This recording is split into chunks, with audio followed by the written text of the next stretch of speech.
Começar a ser gravada, mas não vai começar a ser transmitida ainda, porque nós vamos começar pelos processos de segredo de justiça.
Desembargadora Nelma, nenhum advogado que estava inscrito para sustentação oral está presente no momento da sessão.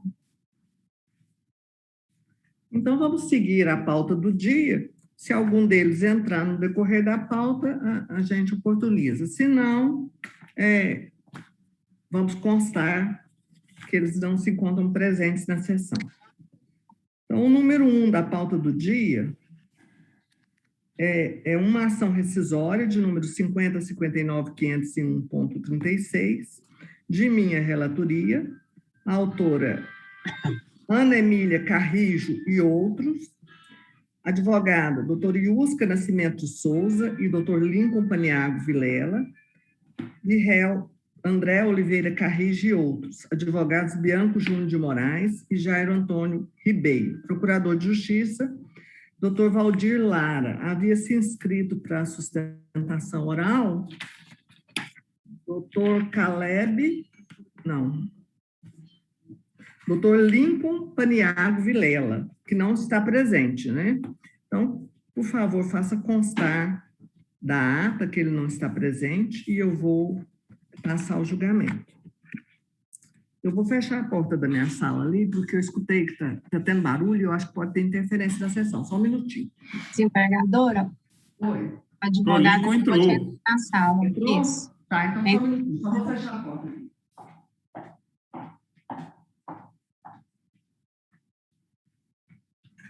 Boa tarde a todos. Boa tarde.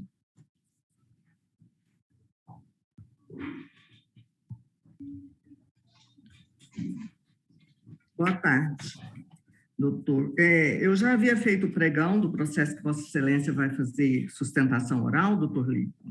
Eu sou a relatora, o de número 50.59.501-36, e o relatório já foi devidamente publicado, de forma que Vossa Excelência tem o prazo legal para sua sustentação oral.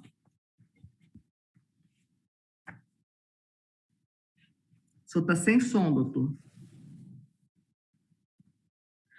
Obrigado, doutora. Boa tarde a todos. Gostaria de cumprimentar todos os desembargadores dessa sessão na pessoa da desembargadora Nelma, que é a relatora desse processo.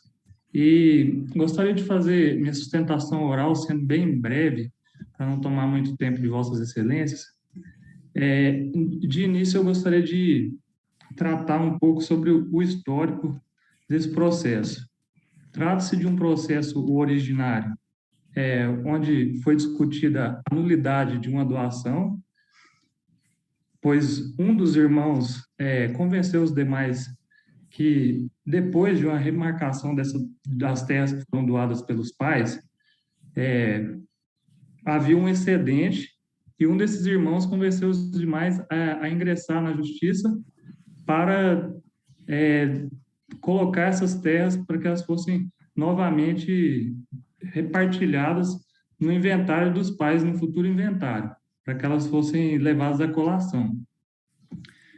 Só que algumas coisas não foram bem esclarecidas nessa ação, e um dos documentos que foi produzido pelas próprias partes no processo de inventário foi trazido à tona nesse processo após a sentença em sede de apelação pelos autores dessa ação rescisória.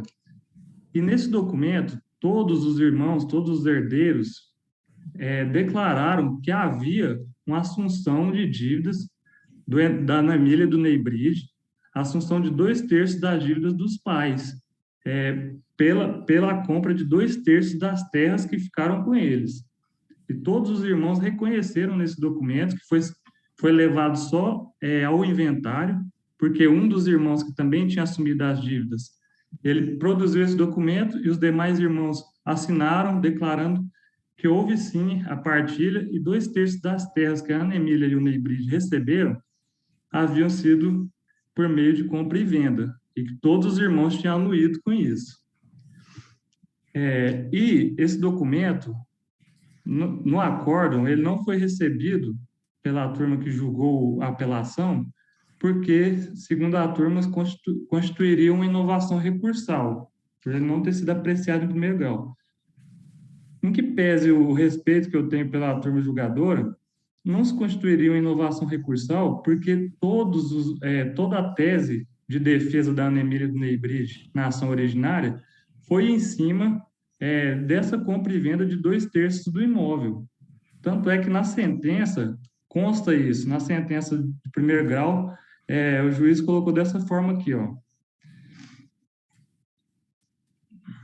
Ele colocou assim, ó. Não foi comprovado que os réus assumiram dívidas dos doadores, o que, segundo eles, justificaria uma contemplação desequilibrada do patrimônio na escritura de doação. Aí ele coloca, Alberone José de Oliveira Carrijo, um dos donatários, afirmou em juízo que os outros 2/3 da fazenda Furna foram adquiridos e comprados pelos demandados Ney e Ana Emília, mediante o pagamento de dívidas do pai do depoente no valor aproximado de R$80 mil. Mara Rúbia, esposa de Alberone, disse que os outros 2/3 seriam pagos pelos réus Ana Emília e Ney, motivo pelo qual eles também receberam mais do que os outros irmãos. Daí o juiz coloca que não houve outros depoimentos que comprovassem a existência do pagamento, e colocou que apenas a versão de alguns dos descendentes não seria suficiente para comprovar o pagamento. E aí ele afirmou ao final que, além de inexistir comprovante de pagamento, também não há nenhuma prova de ter havido uma compra e venda entre os ascendentes e descendentes. Nesse ponto aí que eu quero tocar. Quando ele fala que não há nenhuma comprovação, esse documento é de suma importância, esse documento que foi produzido no inventário e que Ana Emília e o Ney Bride só tomou conhecimento já depois da sentença, que eles trouxeram a apelação, esse documento faria toda a diferença para alterar a conclusão que o magistrado chegou nessa sentença. Só que esse documento não foi analisado pela turma recursal.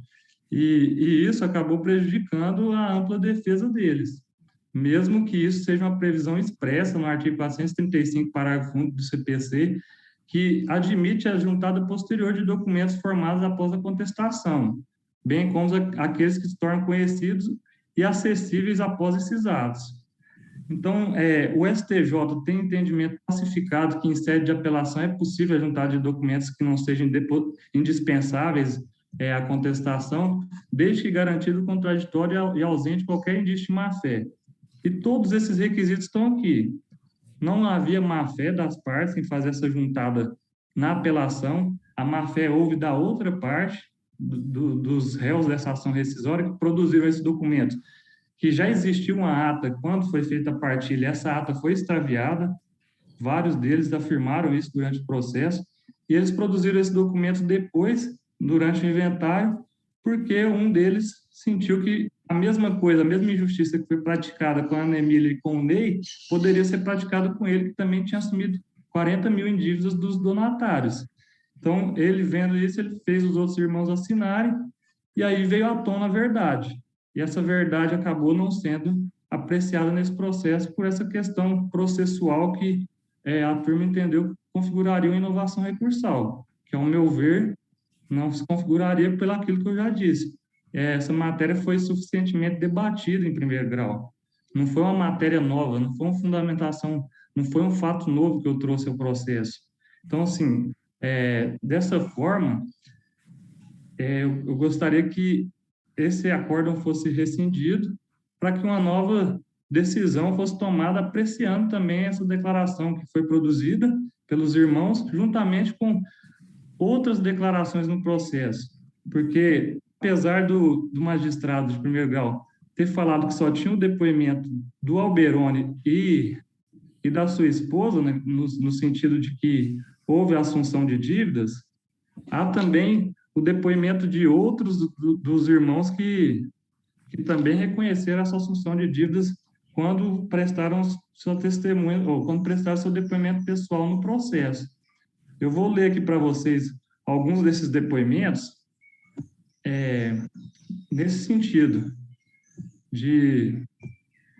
do reconhecimento dessa assunção de dívidas. Esse é o depoimento pessoal do litisconsorte Edras Dias dos Santos. Ele fala o seguinte, que acredita que seu sogro conhecia bem as áreas que foram doadas a Ana Emília e Ney Bride, e que Ana Emília e Alberone assumiram dívidas dos pais, e por isso receberam bens de valor superior ao doado aos demais herdeiros. E ele ainda fala que se recorda que naquela oportunidade foi assinada uma ata. Aí a outra litisconsorte, no caso a Ana Helena, ela fala que na reunião em que foi decidida a respeito das doações, ficou acordado que Ana Emília e Ney pagariam a dívida que o pai do depoente tinha no valor de R$ 80 mil. Então, assim, além de ter esse documento, no próprio processo originário tinha depoimentos das partes informando que tinha essa assunção de dívidas. Então, eu acho que esse documento seria de importância fundamental no processo e ele deveria ser analisado para esclarecer essa controvérsia. E a respeito do excedente de terras, que eu queria explicar para vocês, é que quando foi feita a partilha, o pai deles falou, olha, essa terra vai ficar com vocês, e era a terra explicitando quais eram os confrontantes. Então, tanto é que na escritura pública da doação, está lá os confrontantes da terra, com todas as limitações ali da terra. E esses confrontantes continuaram os mesmos. O que alterou as medidas? Porque naquela época, quando foi feita a primeira matrícula, não existia um sistema de precisão para medição como era a precisão hoje em dia. Então, as áreas de montanha não eram medidas conforme são hoje em dia, com o sistema de satélite. E o que deu de excedente são só essas áreas, essas regiões montanhosas, mas não houve mudança de limites da fazenda, todo mundo sabia quais eram os limites da fazenda. Essa terra está na família há mais de 72 anos, é uma terra que passou já para o Afonso, que foi o doador, que vendeu esse pedaço de terra, os 2/3, foi o doador de 1/3, e o restante dos 2/3 ele vendeu, já estava com ele há mais de 72 anos, está na mesma família. Então, não tem como falar que eles desconheciam os limites, e que essa doação e compra e venda teria sido feita ad mensuram. É uma doação e compra e venda ad corpus. Todo mundo sabia quais eram os confrontantes, tanto é que na escritura pública consta a confrontação do imóvel. Então, é basicamente isso que eu queria trazer para vocês e pedir que a ação rescisória seja julgada totalmente procedente para desconstituir o acórdão e seja proferido um novo julgamento para sanar essa injustiça que acabou sendo praticada. Bem, eu vou ficar com vista dos autos, doutor, em vista da sua sustentação oral, e vou dar uma reanalisada no processo. Então, fica para julgamento em uma das próximas sessões. Ok, obrigado. Agradeço a atenção de vocês e desculpa o nervosismo, porque é uma das primeiras sessões que eu faço, então desculpa pelo nervosismo. Foi muito bem, foi muito claro. De parabéns. Obrigado. Não entrou nenhum outro advogado do outro inscrito, não, né? Para sustentação oral, Angélica? Não, né? Então, vamos seguir a pauta. Não. Presidente, queria só tirar uma dúvida. Eu me esqueci de perguntar sobre a ata no início da sessão. Todos de acordo com a ata? Então, sim, de acordo. A ata devidamente aprovada, e eu estou retirando de pauta o número 5 da pauta do dia, que é um agravo interno contra uma decisão proferida no cumprimento provisório de acordo da ação rescisória. Se tiver alguém esperando esse julgamento, é o processo 522.8563-40, de Goiânia, de relatoria do desembargador Fausto Moreira Diniz, na presidência da segunda sessão civil, agravante Terezinha Pereira Craveiro, advogados doutora Luiz Geraldo Craveiro Ramos e Wilson Piazza da Silva, e agravado doutor Getúlio Vargas de Castro Júnior, advogado, ele mesmo. Eu estou retirando de pauta porque foi pautado pelo desembargador Fausto, eu não tive acesso a esse processo, não tive como estudá-lo. Então, como ele já procedeu esse estudo, eu estou retirando de pauta, deixando para que ele recoloque quando voltar, quando reassumir a presidência. Então, vamos Desembargadora, não? Pois não. Presidente, desculpa, mas eu queria apenas fazer um esclarecimento, porque o ilustre advogado falou aí em turma julgadora. Esse processo é originário de turma julgadora? A senhora Não, pediu. ele não é originário de turma julgadora, não. O da rescisória, né, que o senhor está falando, não, é aqui do tribunal mesmo. Aqui do tribunal tá. mesmo. Tá bom. Tá? Obrigado. De nada.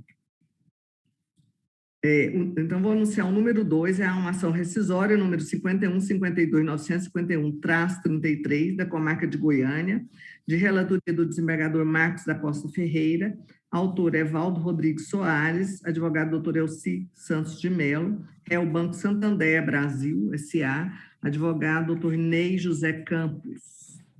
O senhor tem a palavra, desembargador Marcos. Bom, senhor presidente, não tem ninguém inscrito para sustentação, não, né? Não, tem não. Eu vou ter que adiar esse processo, senhor presidente. Eu encontrei uma inconsistência aqui no voto e eu vou ter que adiar para a próxima sessão. E, infelizmente, retirado de pauta, mas adiado para a próxima sessão. Então, tá. Então, o número 2, 51.52.951-33, adiado para julgamento em uma das próximas sessões.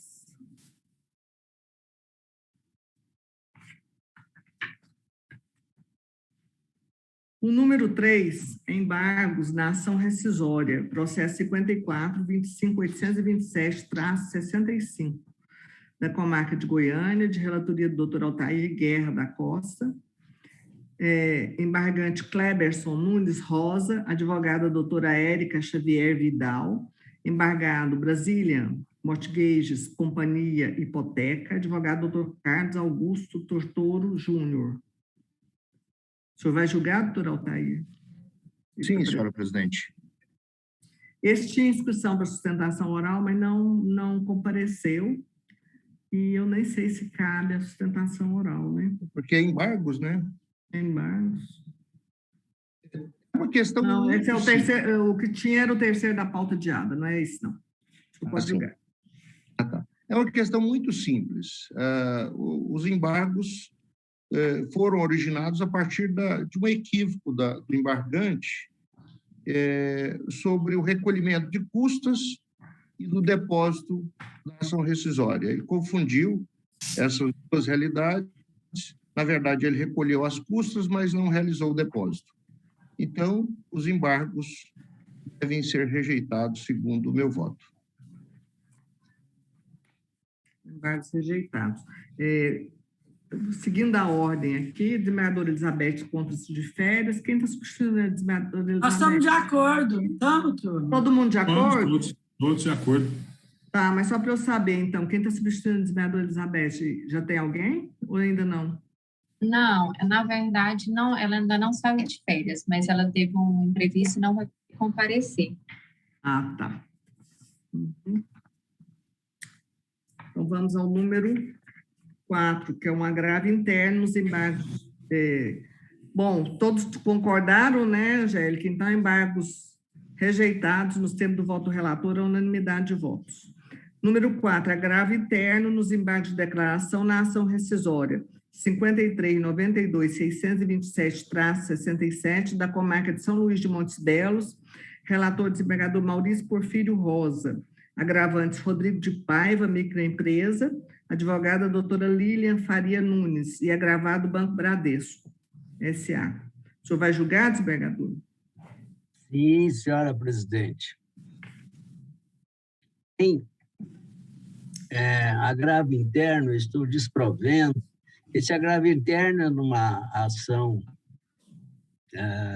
num embargo de declaração, na ação rescisória, em que a ação rescisória foi proposta 2 anos depois do trânsito, e passou o trânsito em julgado da sentença, passou os 2 anos, passaram mais 5 anos ainda, não propôs, e então eu entendi como sendo impossível ele propor essa ação em razão da decadência.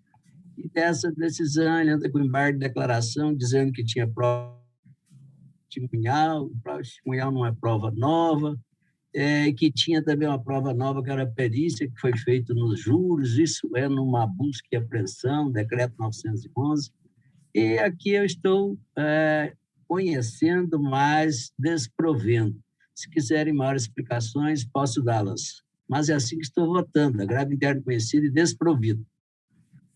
Bom, todos de acordo? De acordo. De acordo, foi só Vila Nova ganhar com a gravata deve vermelha de tudo. Né? Mas ontem eles estavam de azul. Marcão, mas ontem eles estavam de azul. Agravo interno conhecido e desprovido do termo do voto do relator. A pauta do dia está curtinha, né? Nós estamos encerrando, então, a pauta do dia e vamos à pauta adiada.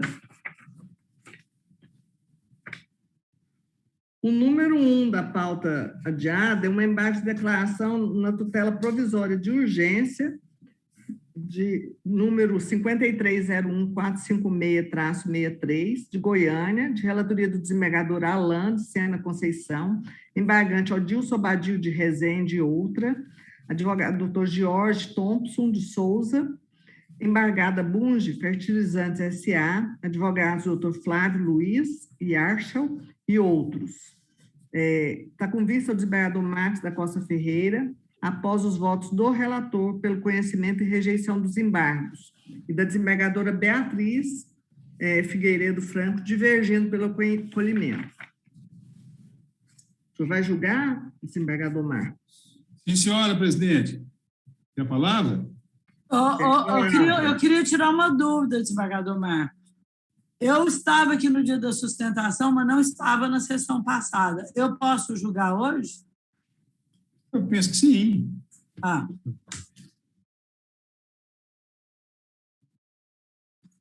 Pode julgar, desembargador Marcos. Obrigado, senhor presidente. Senhor presidente, aqui são embargos de declaração, no pedido de tutela de urgência, numa ação rescisória, e para que chegue a esse ponto, a gente percebe que não é algo pequeno, né?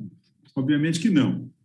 E houve uma divergência por parte da desembargadora Beatriz, a desembargadora Alain, inclusive na última sessão, ele tentou aqui ler o seu voto, e era um voto que era diferenciado, e ficou preocupado porque não lhe foi permitida a leitura desse voto.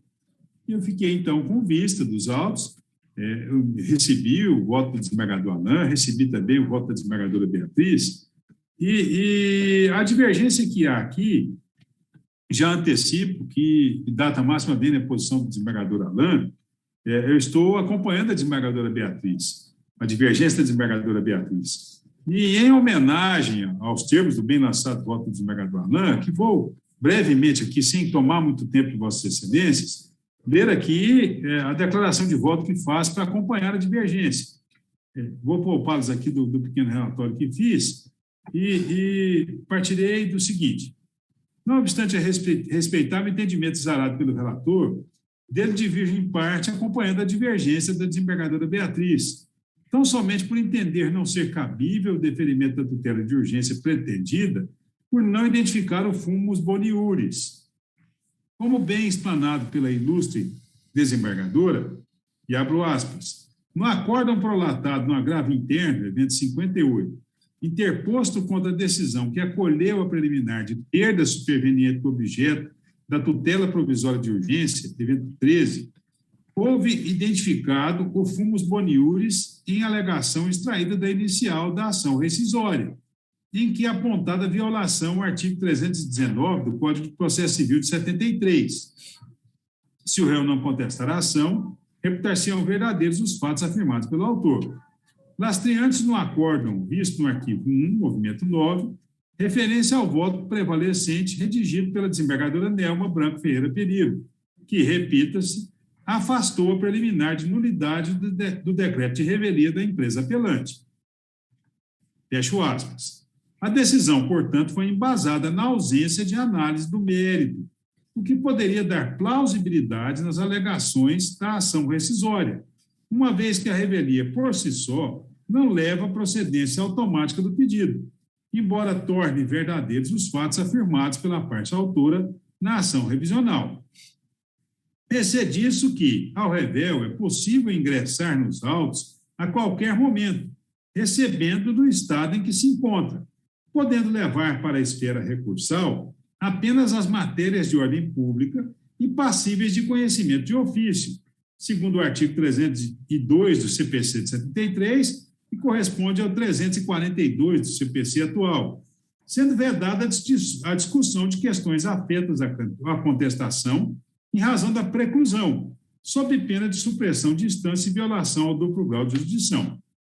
Sob esse prisma, verifica-se que a matéria de mérito alegada na apelação civil número tal, volume 3 dos autos físicos, e desprovida pelo então relator, desembargador João Valdec Félix de Souza, pela preclusão, diz respeito ao não aviamento do crédito agrícola, não cabimento das disposições do Código de Defesa do Consumidor, a livre negociação entre as partes, o que afastaria a limitação dos juros e possibilitaria a capitalização, e a impossibilidade de redução da multa por não aplicar o CDC.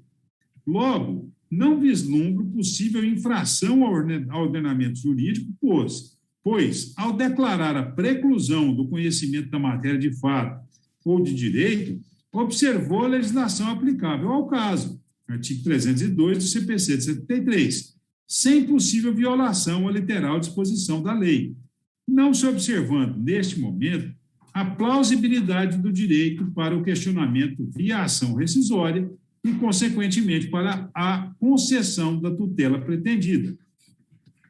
E eu trago aqui diversos julgados a lastrearem esse entendimento, né? Podemos pensar aqui do STJ, ministro Marco Aurélio Belize, de 2019, só a parte que interessa, os efeitos materiais da revelia interdita a possibilidade de o réu manifestar-se sobre o que a ele cabia ordinariamente como a prova dos fatos impeditivos, modificativos ou extintivos do direito do autor, salvo aqueles relativos ao direito por superveniente ou a respeito dos quais possa o juiz conhecer de ofício, ou ainda aqueles que por expressa autorização legal, possam ser apreciados a qualquer tempo em juízo. Na mesma esteira, trago aqui também julgados de relatoria do ministro Luiz Felipe Salomão, também do relator Robson Teixeira de Freitas, do Tribunal de Justiça do Distrito Federal, do Tribunal de Justiça de Minas Gerais, de relatoria de Marco Aurélio Ferenzi, e, embasado nisso, então, é que entendo pela aplicação dos efeitos infringentes nos embargos de declaração. E, diante desse exposto, senhora presidente, é que eu divirjo do relator e acompanho o entendimento da nobre desembargadora Beatriz Figueiredo Franco, e eu voto pelo acolhimento dos embargos de declaração para, aplicando-lhes efeitos infringentes, considerar equivocada a premissa adotada no deciso embargado e indeferir a tutela de urgência pretendida por não identificar o fumus boniuris. E por essas razões, então, data máxima vênia ao ilustre relator, é que eu estou acompanhando a divergência, senhora presidente. Para acolher os embargos. Sim, acompanhando a desembargadora Beatriz. Desembargador Alain, o senhor oportuniza o senhor novamente a palavra. Senhora presidente, o que eu tinha manifestado no processo, senhora presidente, eu já manifestei. Eu mantenho minha posição, senhora presidente, elogiando o voto do desembargador Marcos, mas eu mantenho minhas convicções. Só isso. Bom, ainda aguardo. O desembargador Jerônimo, como vota? Obrigado, senhora presidente. Desembargador Marcos, Vossa Excelência, ao proferir o voto, não adentrou o mérito da ação rescisória, antecipando o entendimento de que não houve infringência ao artigo 319 do CPC de 1973, porque a questão aqui é acessória. Executa-se na origem uma multa proveniente de uma fixação por eventual descumprimento de decisão e a parte pretende levantar esse valor havendo uma ação rescisória em curso que discute justamente essa nulidade do ato sentencial.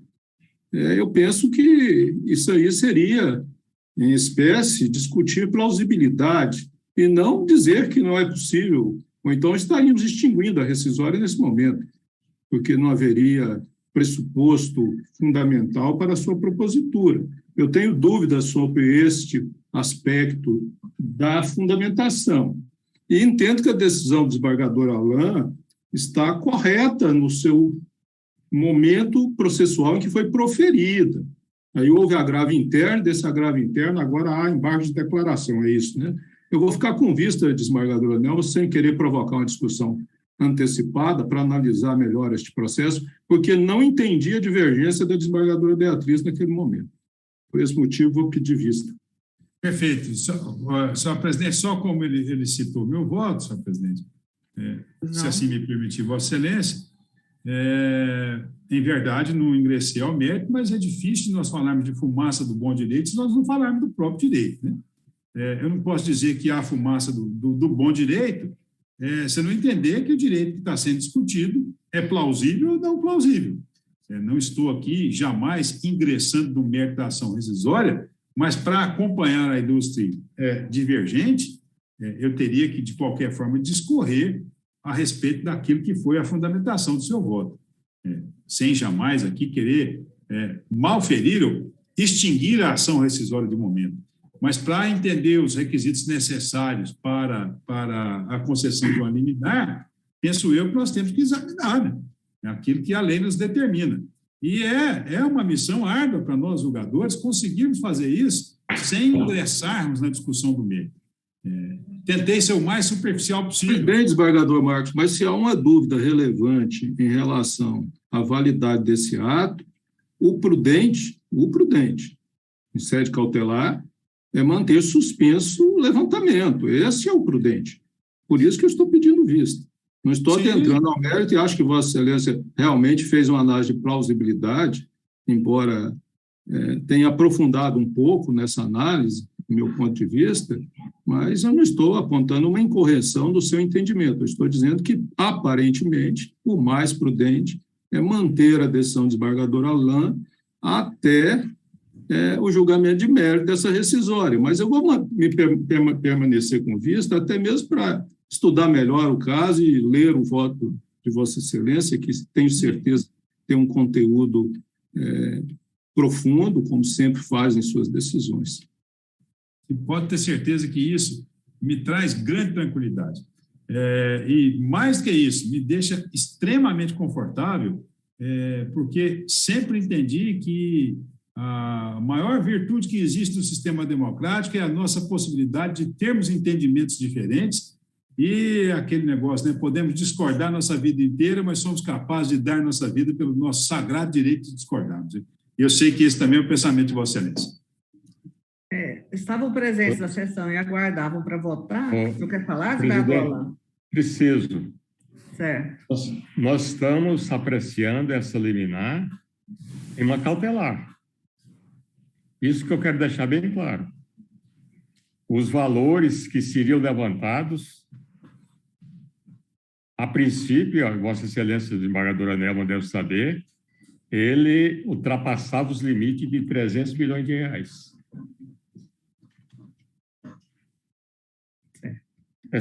Então, assim, a minha preocupação foi no sentido realmente de, no caso, autorizar o levantamento depois de apreciada a liminar. Quando essa entre aspas, foi apreciado, eu fiquei assustado com os valores a princípio estabelecidos como astrente, presidente.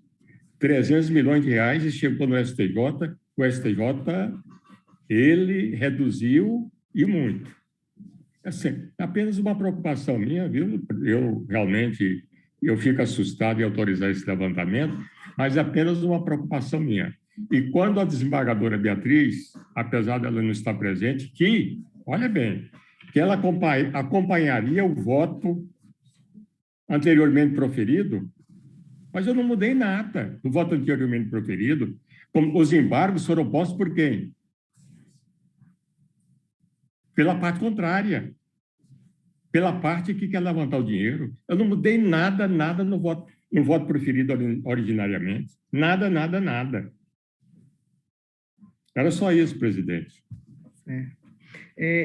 Na sessão passada, aguardavam ainda o doutor Átila e o doutor Rodrigo de Silveira, que estavam substituindo o desembargador Delino e o desembargador Maurício. Eles não estão presentes na sessão hoje. E os desembargadores não podem votar porque não participaram do início da sessão e das discussões. Eu acredito que o desembargador Delino nem da primeira sessão participou, que foi o voto do desembargador Alain. E não lembro se o desembargador Maurício participou de alguma das outras sessões. A desembargadora Sandra disse que participou no início e que gostaria de votar. A senhora quer votar, desembargadora Sandra? Dona Nelma, eu perguntei se eu podia votar, porque me falaram que eu poderia votar, porque eu assisti a sustentação oral, assisti o voto do desembargador Alain, mas não estava no da desembargadora Beatriz, ela me encaminhou o voto. Então, eu perguntei se eu ia votar ou não, só para saber se eu iria votar ou não. Eu não faço questão nem sim, nem não. Não, mas a senhora pode votar. Se a senhora assistiu à sustentação oral e o voto do desembargador Alain e teve acesso ao voto da desembargadora Beatriz, não tem problema nenhum. O desembargador... Eu acompanho a desembargadora Beatriz, então. Delino estava de férias, e acho que o desembargador Maurício também, né? Por isso é que eu estou falando que não. Só está sem som. Eu assisti, ouvi as discussões em torno na sessão passada. Eu, se pudesse votar para facilitar o encaminhamento, eu votaria, porque eu não tenho a menor dúvida sobre os fatos que estão aqui sendo julgados. Senadora Sandra, a senhora vai votar? Não, eu acho melhor não, desembargadora. Não? Vamos falar qualquer nulidade. Certo, então anota, por favor. Eu prefiro não votar. Angélica. Desembargador, o senhor se sente à vontade para votar, pode votar, desembargador Maurício. Se não há nenhum problema com a votação, eu vou acompanhar o desembargador Alain e explico por quê. Isso é uma medida cautelar e uma liminar ali pedida. Caso seja liberado esse dinheiro, são 300 milhões que vão ser sacados. Eu não vejo o porquê de não esperar um pouco mais para liberar esse dinheiro.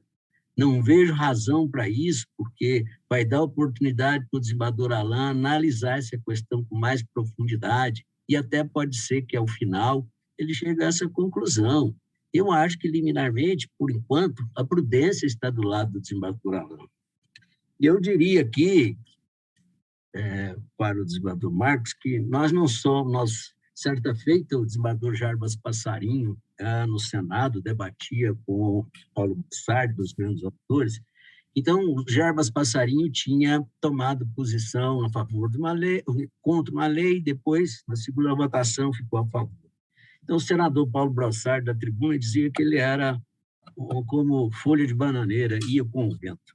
E o desembargador Jarbas Passarinho respondeu a ele: não, senador, eu sou como a natureza, que se renova nas folhas, nas flores e nos frutos.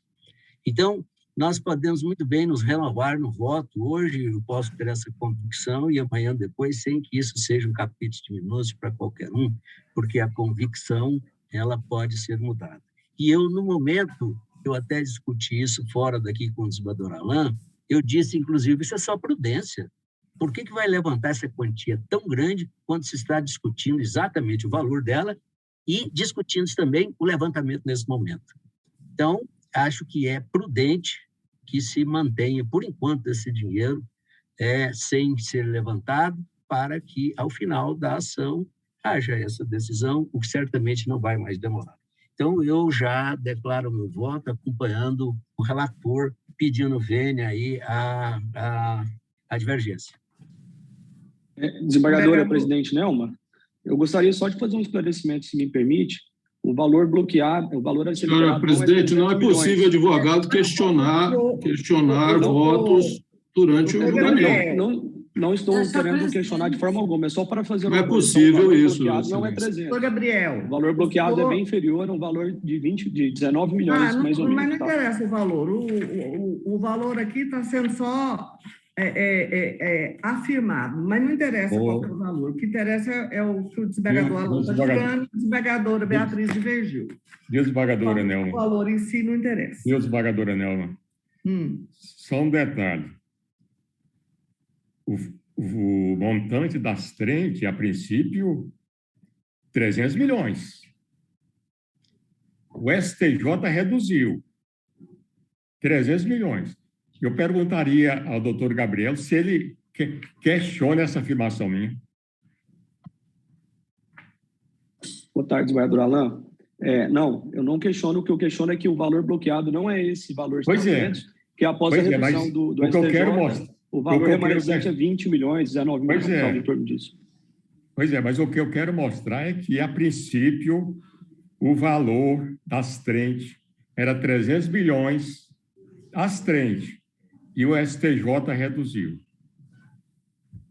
Desembargador Maurício, aproveitando a sua referência... eu vou terminar de colher os votos. Desembargador Maurício, ao doutor Gabriel para não abrir mais o microfone, a não ser que ele seja perguntado, porque não é horário mais para o advogado fazer sustentação oral ou qualquer colocação.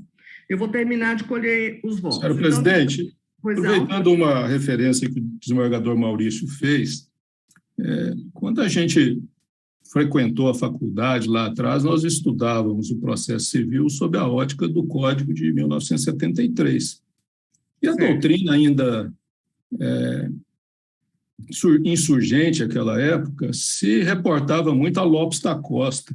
Havia uma obra clássica do autor mineiro que se referia às medidas preventivas, que ele distinguia de medidas cautelares. E ele citava o caso de um julgamento no tribunal francês, em que se discutia uma falsificação de uma obra de arte clássica e qual a medida que deveria ser adotada, destruir de plano a obra ou protegê-la até o final da ação para saber se, de fato, ela era ou não uma falsificação.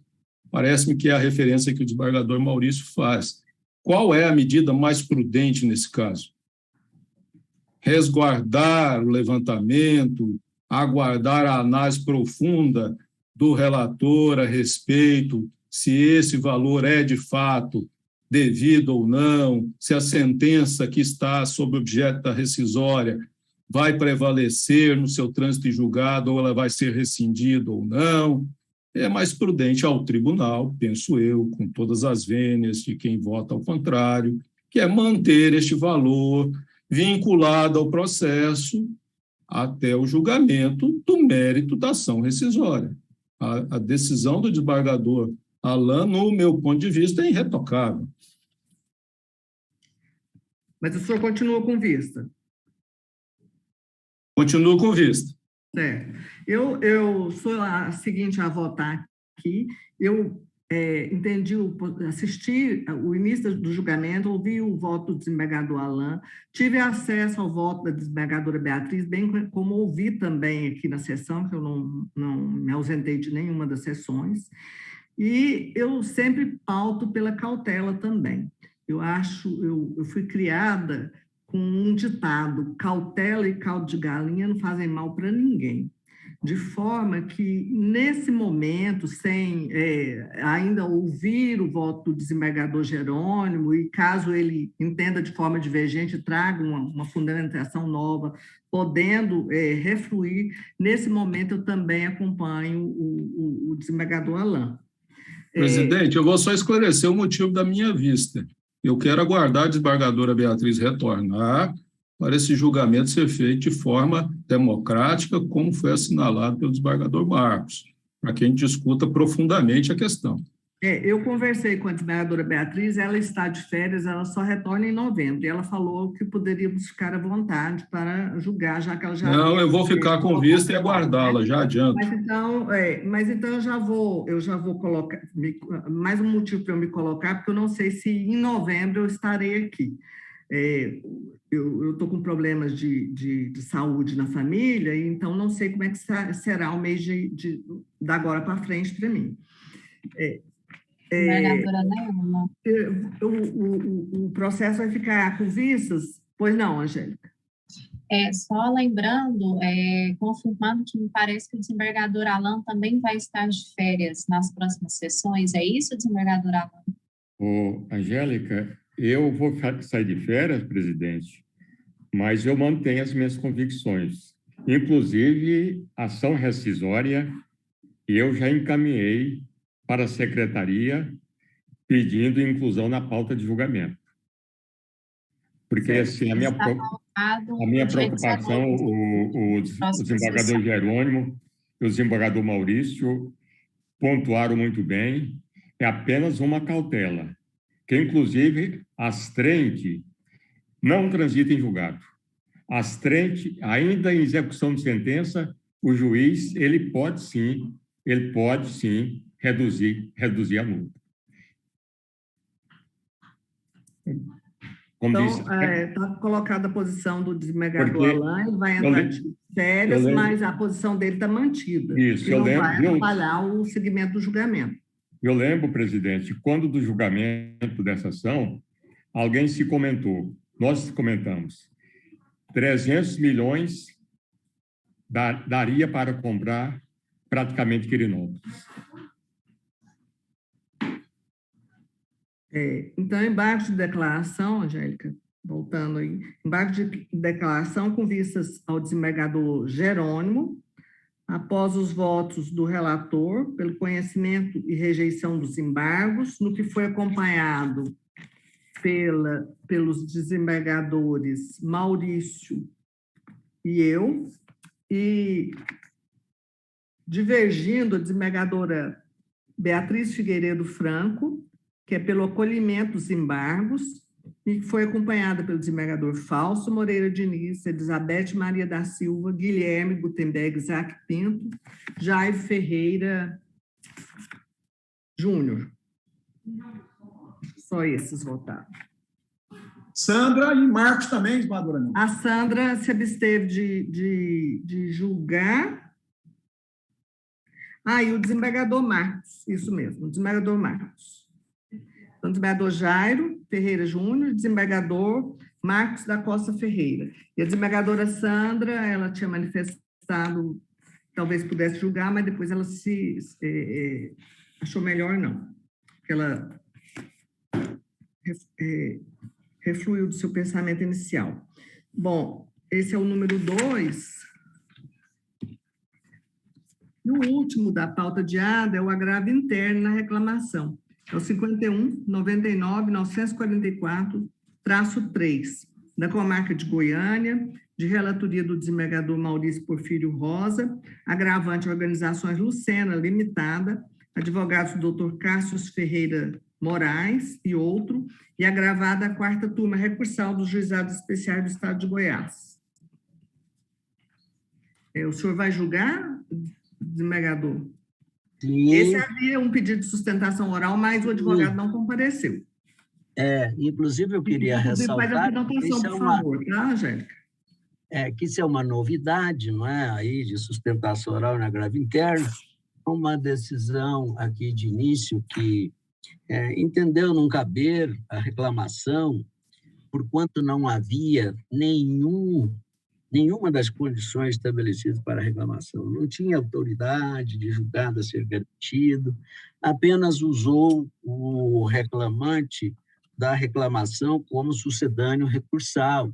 O que ele pretende, na verdade, é questionar o acerto do acórdão por entender que ele queria fazer diligências, que o sequestro de imóvel no auto da execução e as taxas condominais importaram numa ciência do condomínio, e que, por isso mesmo, havia de ser declarada a ilegitimidade passiva dele e não a legitimidade do outro.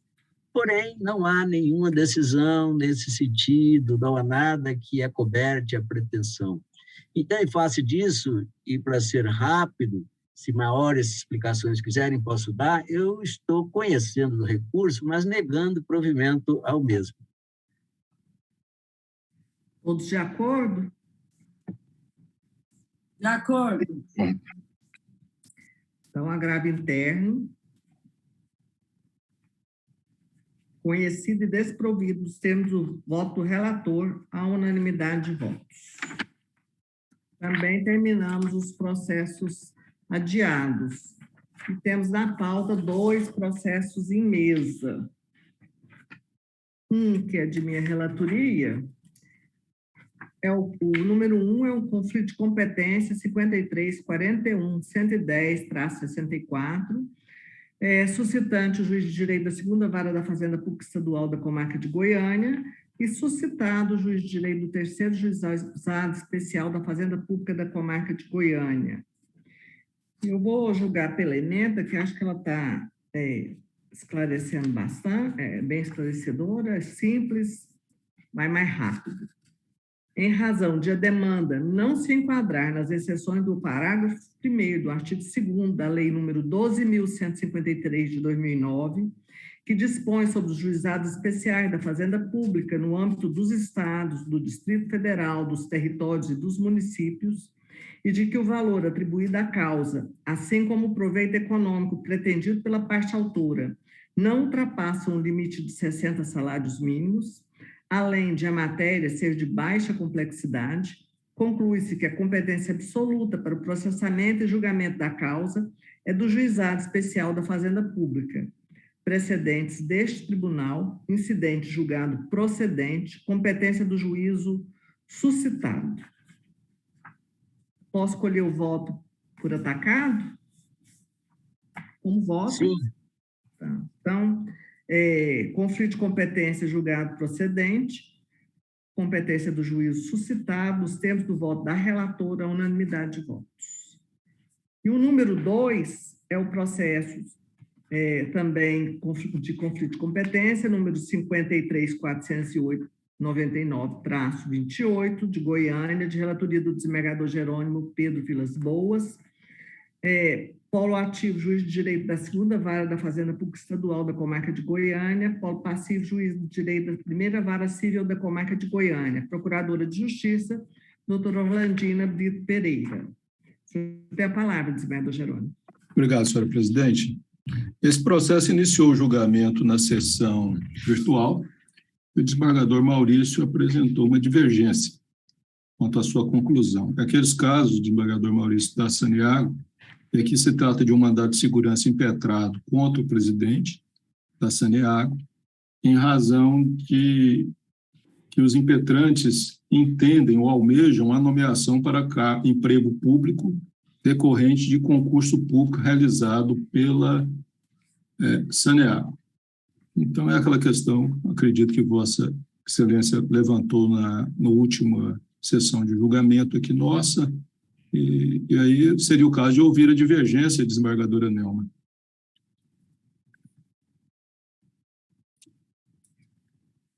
Estou com a palavra. Está com a palavra, desembargador. Muito bem. Bem, desembargador Jerônimo, primeiro eu anoto o seguinte.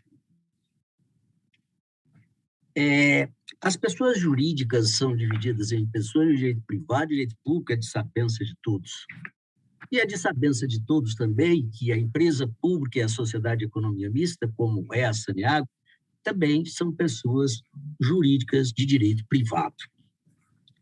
Quando essas pessoas jurídicas de direito privado recebem parcela de autoridade para que prestem um serviço, junto com essa parcela de autoridade vai a possibilidade de equiparar o ato a ato sujeito a mandado de segurança. No entanto, no caso aqui, não está a ação do senhor presidente da Saniago sobre sustentação de ato de autoridade. Isso é ato exclusivo do mundo do direito privado e, portanto, não vejo suscetibilidade para entender o ato dele como ato equiparado a ato de autoridade. O ato dele só é equiparado a ato de autoridade no que concerne a prestação do serviço que recebeu. Ora, se assim nós podemos ter essa compreensão de que o ato lá não é ato de autoridade, e não é mesmo, ele é um ato que, para ser objeto de mandado de segurança, teria que ser equiparado a ato de autoridade. Ora, qual autoridade que está exercendo no momento que admite ou não um servidor? A meu ver, nenhum.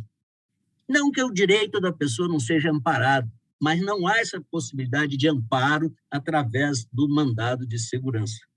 Esse é meu entendimento fulcral. E eu só acrescento que, assim, nós temos carreado privilégios enormes para servidores públicos e dessas pessoas de direito privado. Porque enquanto lá ele é sujeito a CLT, todo mundo sabe disso, sujeito a CLT, ele não só tem os privilégios de seletista, como nós estamos incorporando a ele um novo direito, que é o direito de fustigar o presidente através de mandado de segurança, quando isso teria que ser lá na Justiça do Trabalho. Então, eu compreendo que é incomportável o mandado de segurança porque não há ato de autoridade e nem há possibilidade de equiparar esse ato a ato de autoridade. É essa a minha razão da divergência, desembargador Jerônimo. Obrigado, senhor. Eu posso me manifestar, senhor presidente? Pode se manifestar, desembargador Jerônimo. Bom, desembargador Maurício, eu não desconheço as teses que estão surgindo, inclusive, na Justiça Federal, de que as empresas de economia mista não têm as suas autoridades equiparadas à autoridade estatal e, por isso, não seriam os seus atos suscetíveis do mandado de segurança.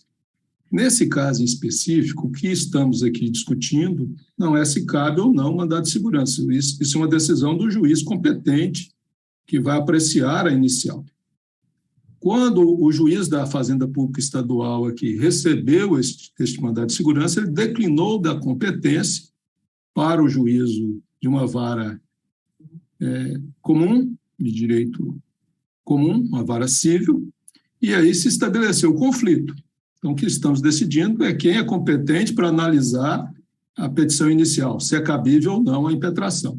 Nesse caso, precisamente, a emenda 19, Emenda Constitucional 19 de 1998, ao alterar o artigo 37 da Constituição, ela estabeleceu que, inclusive, as empresas de economia mista, quando forem contratadas, estão sujeitas ao concurso público.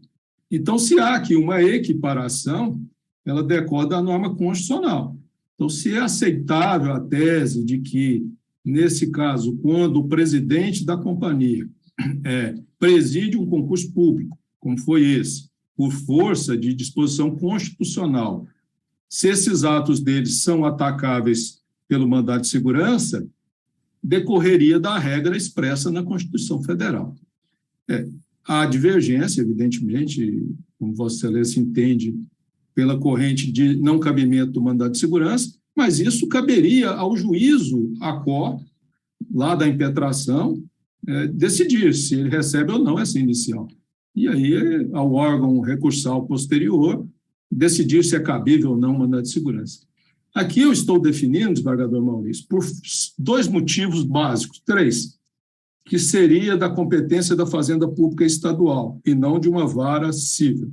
O primeiro, quando a Saniago é criada no estado de Goiás em 1967, ela é criada como empresa de economia mista com capital aberto e seu controle acionário é mantido com o estado de Goiás. Ainda está nesta situação.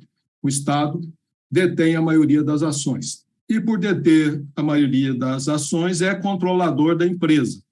E a mesma lei declara expressamente, no seu artigo 1º, que esta estrutura administrativa está vinculada à Secretaria de Infraestrutura do Estado, da época. Então, ela tem uma vinculação com o Estado de Goiás. E ela, então, explora o serviço não só de água, mas também de esgoto, no âmbito do Estado de Goiás. Tem suas regionais.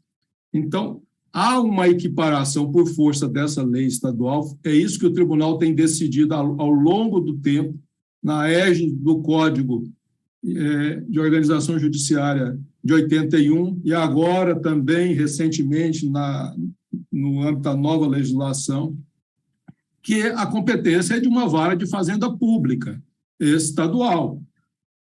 Aqui não está se discutindo se haveria, então, a competência de uma vara municipal. Está se dizendo que quem recebe esse mandado de segurança e analisa ele é o juiz da vara de fazenda pública estadual. Eu estou na linha de manter esse entendimento, mas aberto à sua observação. Tratasse aqui de uma ação ordinária, de outra natureza, eu teria o mesmo sentimento de Vossa Excelência de que caberia um juiz da vara civil analisar a questão, mas aqui nós estamos neste âmbito de competência e o meu encaminhamento de voto, senhora presidente, é para conhecer do conflito e estabelecer que o juiz da Fazenda Pública Estadual é o competente para este mandado de segurança. Bem, senhora presidente. Conhece o conflito, julga procedente e a competência do juiz suscitado. Isso, né, desembargador Jerônimo? Exato, perdão. Acrescentar, senhora presidente, alguns detalhes aí. Eu queria primeiro, desembargador Jerônimo, fazer uma diferença conceitual. Lá não é empresa de sociedade de economia mista. As divisões são empresa pública, é aquela pessoa juiz de direito privado cujo capital integralmente é público. E sociedade de economia mista, que é pessoa juiz de direito privado, mas cujo controle nem acionário é, o controle de comando. Porque, às vezes, o Estado não detém a maioria acionária, mas os estatutos regem que ela será controlada por aquele acionista que é o Estado. Veja bem, nesta categoria inclui-se o Banco do Brasil. Admitir-se-ia mandado de segurança para nomear servidor que passou em concurso do Banco do Brasil?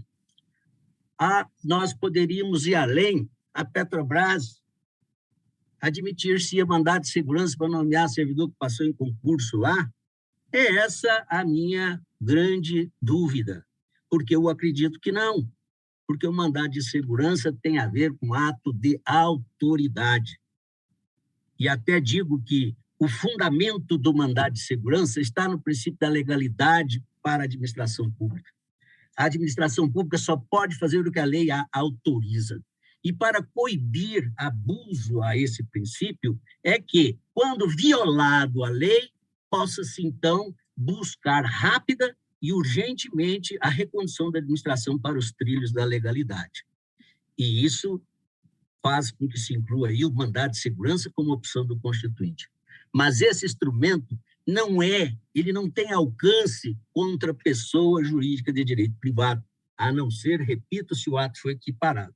Então, como eu acho que isso é matéria de ordem aí até pública, porque está criando privilégios para os servidores da sociedade de economia mista, que, creio eu, não devam existir.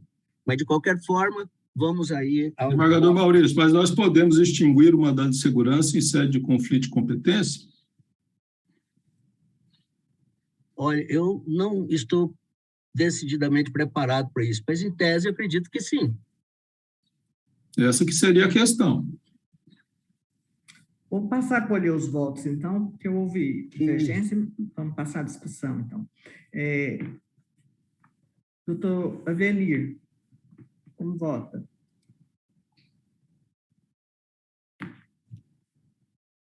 senhor está com o microfone fechado. Desculpa, presidente. Pois não. Presidente, quanto a essa questão aí, eu estou a concordar com o desembargador Maurício e fazer um adendozinho. Me parece que houve um equívoco no juízo de origem de mandar redistribuir para a vara civil. A verdade é que não cabe mandado de segurança. É ato de gestão do diretor, não é ato de delegação do poder público, porque, apesar de ela ser de economia mista, ela pratica atos de delegação do Estado e os atos de gestão. A questão do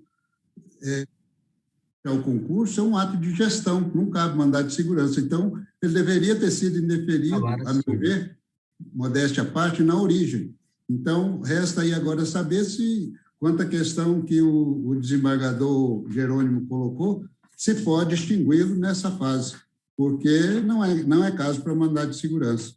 Então, de qualquer forma, eu acompanho a colocação do desembargador Maurício. Doutor Rony. O voto do desembargador Maurício, como é que ficou, desembargador Maurício? Eu queria entender melhor, porque eu entendi aqui na explanação do desembargador Jerônimo que não se está discutindo, nesse momento, o cabimento ou não do mandado de segurança, mas apenas a competência. Eu, particularmente, acho que pode ser extinto em qualquer momento, se não ser matéria de ordem pública, se não há cabimento. Eu gostaria de saber o seu posicionamento, porque eu não entendi bem o seu voto. Estou manifestando pela extinção, por não cabimento do mandado de segurança. Eu acompanho a divergência, senhor desembargador. Doutor Altair. Caro presidente, eu não vejo essa possibilidade de extinção em sede de conflito de competência. Por isso, acompanho o relator. Doutor Paulo César. Senhora presidente, eu também não acho que seja comportável a extinção do processo em sede de julgamento de conflito de competência. Por esse motivo, eu acompanho o relator. Eu entendi bem o posicionamento do desembargador Jerônimo e do desembargador Maurício. E, a princípio, eu tinha entendido que o desembargador Maurício estava julgando improcedente o conflito para a competência do juízo suscitante. E, se fosse dessa forma, eu o acompanharia. Mas, para a extinção do mandado de segurança também, eu não tenho tanta segurança assim. De forma que eu não vou abrir um terceiro voto. Eu vou acompanhar o desembargador Jerônimo, então. Desembargador Alain. Presidente, eu assim, atentamente aqui, acompanhei os fundamentos, tanto do desembargador Maurício quanto do desembargador Jerônimo. Mas eu, presidente, eu estou me aliando à posição do desembargador Jerônimo. Explico. Se trata aqui apenas de conflito de competência. Apenas de conflito de competência. A questão da apreciação do mandado de segurança é da Fazenda Pública. Lá pode, sim. Olha, não é caso de mandado de segurança. Lá pode distinguir. Agora, o juiz, varas cíveis, não tem competência para apreciação do mandado de segurança. De forma assim, eu, com a máxima vênia do desembargador Maurício, mas eu estou aliando a minha posição com os argumentos, com os fundamentos apresentados de forma brilhante pelo desembargador Jerônimo. Desembargadora Sandra. Nossa, com certeza. Desembargadora Nelma, eu não estava aqui na sessão passada, quando iniciou a discussão. Não houve sessão passada, essa é a primeira, desembargadora. Eu acho que estava falando de pelo menos na minha pauta está marcado. Então, eu acompanho o a divergência foi virtual. A divergência foi virtual. Tá. Então tá. Então, acompanho o desembargador Jerônimo, porque eu não gosto de ficar votando em sessão que já teve nulidade aqui nessa sessão, quando o desembargador Fausto fica perguntando, você está apto para votar? Já o pedido. Então, para não fazer isso, que eu não votei no processo anterior, que eu estava bem a par dele. Mas já que foi toda essa discussão, foi agora, acompanho o desembargador Jerônimo. Sim. Bom, então a senhora acompanha o desembargador Jerônimo. Desembargador Guilherme.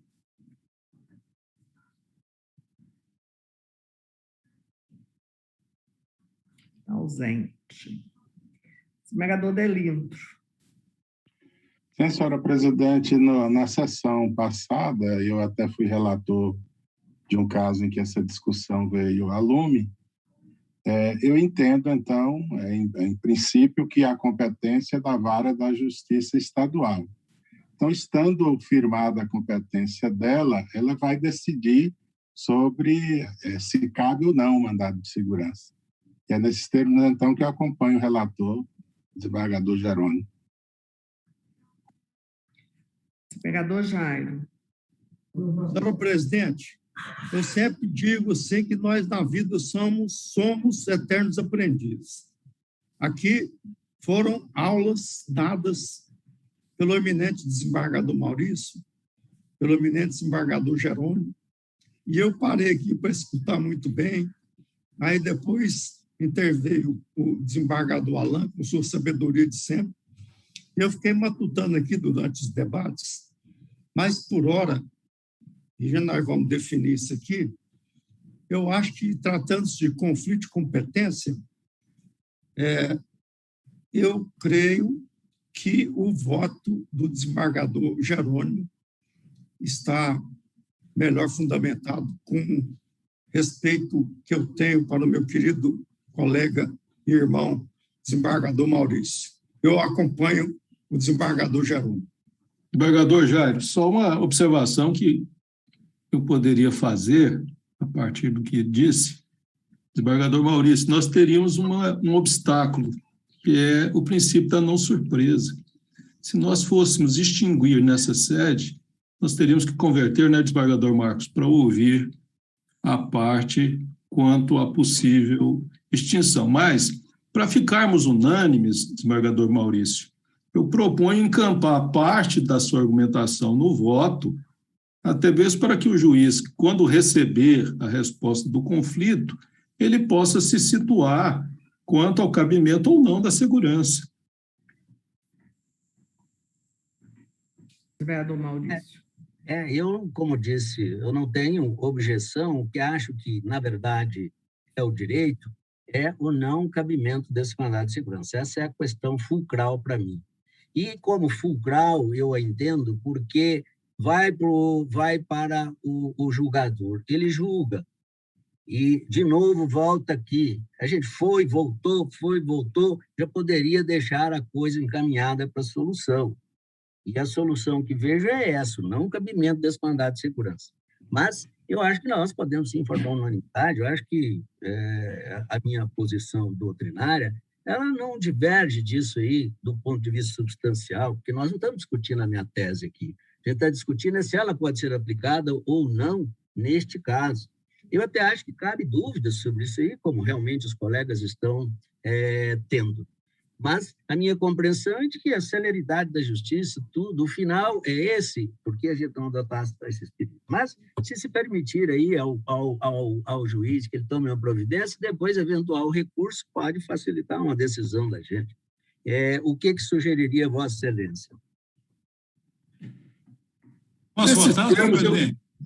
Nesse termo, eu acho que o voto divergente de Vossa Excelência será mais eficaz, né, desembargador Marcos, porque vai explorar melhor o tema. Presidente, acho que só falta eu para votar, né? Pode. O que a gente percebe, senhor presidente, que é uma matéria realmente intrincada, interessante, e que os dois têm absoluta razão. Tanto o desembargador Jerônimo tem absoluta razão que a competência seria da vara da Fazenda Pública, totalmente certo, como o desembargador Maurício também tem razão que não cabe mandado de segurança. De fato, não cabe. Agora, o problema é quem é que vai dizer que não cabe mandado de segurança, né? Ao meu sentir, quem tem que dizer isso é o juiz competente. Não vai ser o juiz da vara civil, vai ser o juiz da vara da Fazenda Pública. Ou será que, passando isso por aqui, pelo tribunal, só para dizer quem é o competente, nós vamos dizer desde logo, olha, não cabe mandado de segurança, né? Penso que, talvez, aí nós estaríamos cometendo mesmo um avanço, né? Nós estaríamos suprimindo a instância. Nós estaríamos pronunciando, não seria o momento de nós nos pronunciarmos, mesmo que isso fosse em nome da celeridade processual, com máxima vênia a posição do desembargador Maurício, e com a preocupação que o desembargador Jerônimo tem, né? Porque aí nós estaríamos causando a surpresa à parte, né? Pode ser que ela tivesse uma possibilidade de demonstrar, que ela tivesse uns novos argumentos a apresentar, que pudesse convencer o julgador de primeiro grau, né? A gente não sabe. Para isso é que existe a não surpresa. Então, talvez a solução apresentada pelo desembargador Jerônimo fosse a correta. Olha, nós reconhecermos que o juiz competente para dizer isso é o juiz da vara da Fazenda Pública, mas já darmos logo a dica para ele. Falou, olha, nos parece que, a princípio, não cabe mandado de segurança nessa situação, mas quem tem a possibilidade de dizer isso é Vossa Excelência. Nós somos nós aqui agora em conflito de competência. Senador Marcos, só uma parte, porque a questão também poderia ser vista de outro ângulo. O que o juiz da vara pública está dizendo, não cabe mandado de segurança, então isso tem que ir lá para a vara civil. Era só para colocar isso a mais. Mas aí veja o seguinte, aí não tem como o juiz da vara da Fazenda Pública determinar que a parte altera o pedido ou a causa de pedir. Aí ele teria que negar pura e simplesmente a parte que fosse entrar com outro pedido para lá. Aí sim, na vara de Fazenda Pública, com ação ordinária, seja lá com o que for, né? Entendendo que é uma sociedade de economia mista, se não me engano, é o artigo 175 da Constituição, que fala que as empresas públicas, inclusive, terão tratamento de empresas privadas, né? E aí sim seriam demandadas nas varas cíveis comuns, sem problema nenhum. Agora, em sede de mandado de segurança, é a questão de organização judiciária. Tem que ser demandado em vara de fazenda pública. Não tem como a gente fugir disso. Então,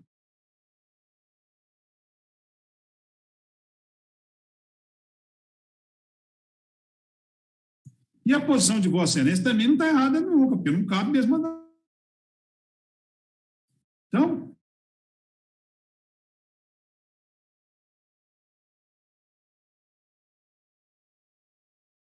dizemos que a competência é do juiz da vara da fazenda pública, mas já dá a dica para ele. É um parágrafo que encaixasse ali, olha, questionável a possibilidade de mandado de segurança, mas, se tiver que dizer, que seja o juiz da fazenda pública que o diga. E manda para ele. E aí, daí para frente, a hora que vier em sede de recurso, se vier em sede de recurso, a gente aprecia. Se ele extinguir por lá e ficar por isso mesmo, né? Nós não podemos nos antecipar, né? Nós não podemos exercer a futurologia de dizer, isso vai voltar para nós como recurso. Nós não sabemos. E se por acaso o juiz negar lá e ficar por isso mesmo, e pronto, né? Nós nos anteciparmos é que nós não podemos, penso eu. Né? Só veio para nós para dizermos quem é o competente, quem não é. Isso aqui, tivesse eu que votar, a data máxima vênia, a posição do desembargador Maurício, eu acompanharia o desembargador Jerônimo. Mas com essa ressalva, eu acho que nós ficaríamos no mesmo entendimento.